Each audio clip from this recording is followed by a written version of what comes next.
What's going on, y'all? Today I wanted to talk about old school and new school in hip hop and in life, and trying to bridge the gap between that. Before I get started, I'm well aware of the outside forces that has come along since damn near we've been here, that's out to not let black men, strong black men, unite with other strong black men and build something together. It's always been forces against that. I'm well aware of that, going in. Since the days of Black Wall Street, I believe once they destroyed that and destroyed other black towns that was thriving and functioning better than other societies within America, I believe that was a huge problem. But when all that got destroyed and stuff like that, I believe, to say a line from Kwame Brown, it took the bite out of us, took the bite and the fight out of us as black men. I believe, in my opinion, so much so to where over the years, we can talk about all the outside forces, but black men, we have become separated from each other and black women. So much so now to where black women they don't even want to fuck with us, like talking about some of them. I ain't gonna say all you ladies. You know what I'm saying? I ain't gonna go there.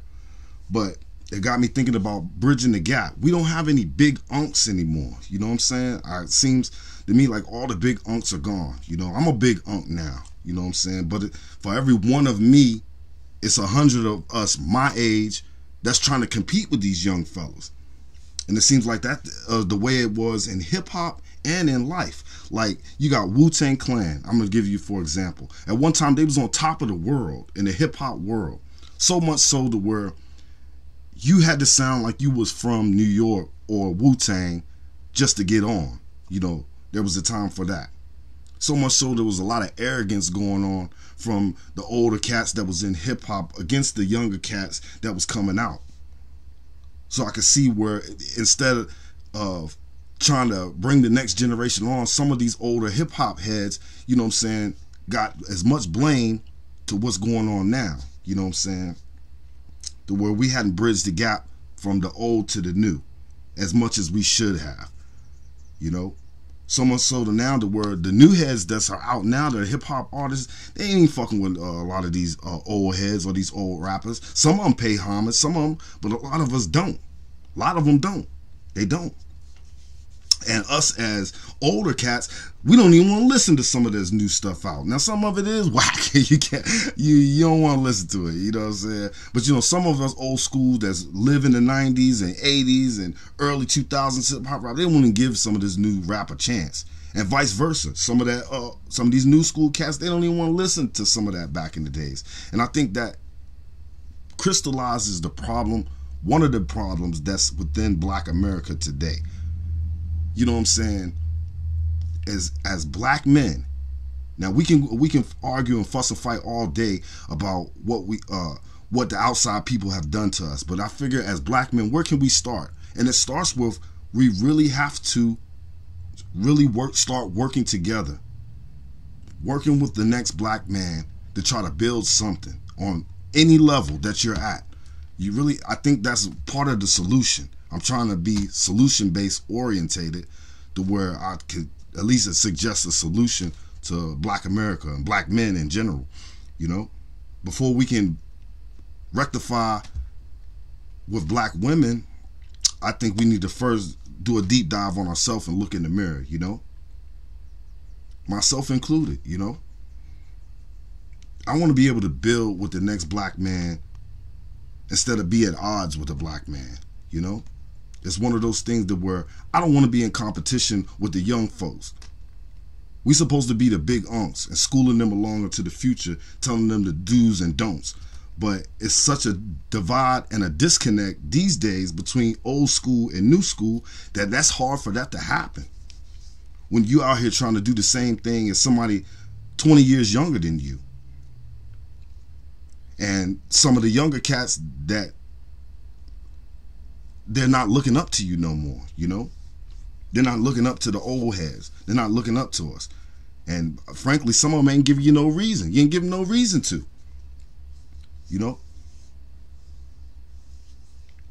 and it's a dynamic to where, as a black man, you know, if certain black men, if a black man say this, one thing you don't like, you automatically ain't fucking with them. Like, it's some black men, they won't even talk to another black man that don't believe in slavery or don't believe in reparations. If you don't believe in that, then some black men won't even talk to you. And I got news for you on that. I go into it deeper on another video. But look, to be honest, if you think that America is inherently racist and irredeemably racist, that some people say, that you think they're really going to give your ass reparations. They're going to give you a boot, nigga. That's what they're going to give you. So keep thinking that you're going to get some kind of reparations. Hold your breath on that one, fellas. In my day, it was 40 acres and a mule. And we still ain't got that. But for us black men, I think that we do have a place that we can start. And it's trying to work with other black men. Now, I know for some of you, that may be an issue. You know, for some of you, that may be hard. You know what I'm saying? But maybe give it a chance. Maybe the brother in your clique that came up with the idea of pooling y'all money together and going to buy something, instead of telling that nigga, nah, man, we ain't trying to hear that shit. Maybe think about it. I know I think about it now. You know what I'm saying? A lot more than I did when I was younger. And, you know, it got me thinking about the Kodak Black and Master P situation. You know, to where, okay, to make a long story short, Kodak Black and Master P, I guess they had a falling out because Master P kind of wanted a consultant charge for his services, you know, trying to get a young nigga some game, you know, to get a young brother some game. And I guess in a way, Kodak Black felt insulted, you know what I'm saying? So it kind of fell out that way, to where he would rather stick with the people that he was getting money with, which was the white people, you know what I'm saying?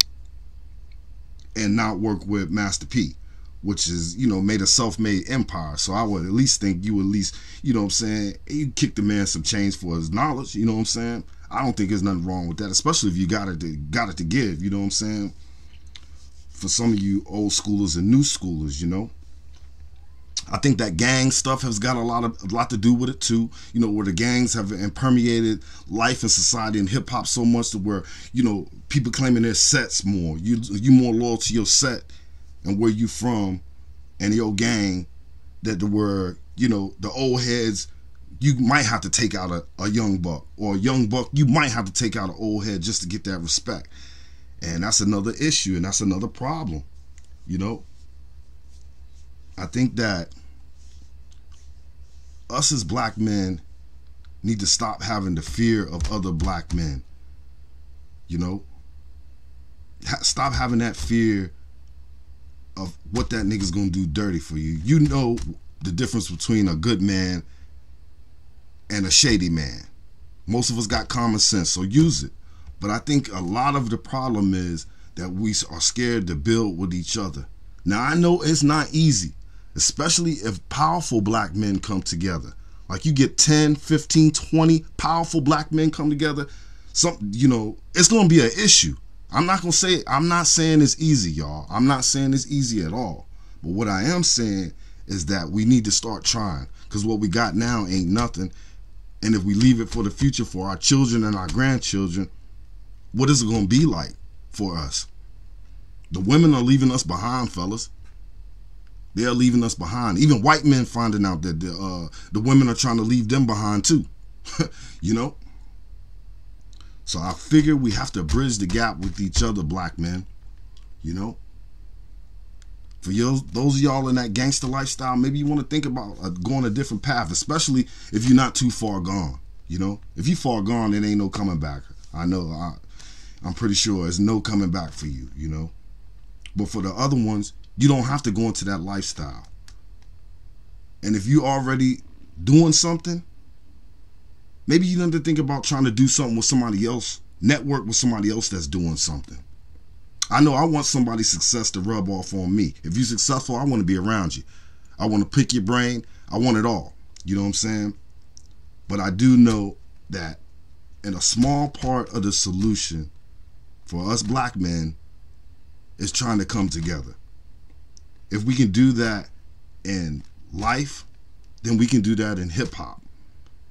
You know, for you new school rappers out, maybe go back and look up some of these old school cats, you know what I'm saying? Maybe pick out one and try to show them some love, man, and you know, give them some shine from back then, or pay some homage, you know?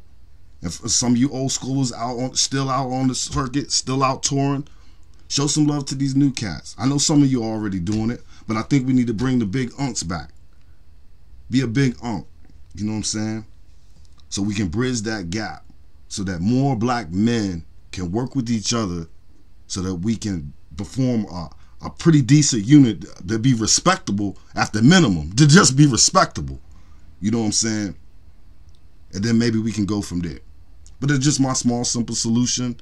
It ain't the solution, y'all, but it's part of a solution, if you want to say that.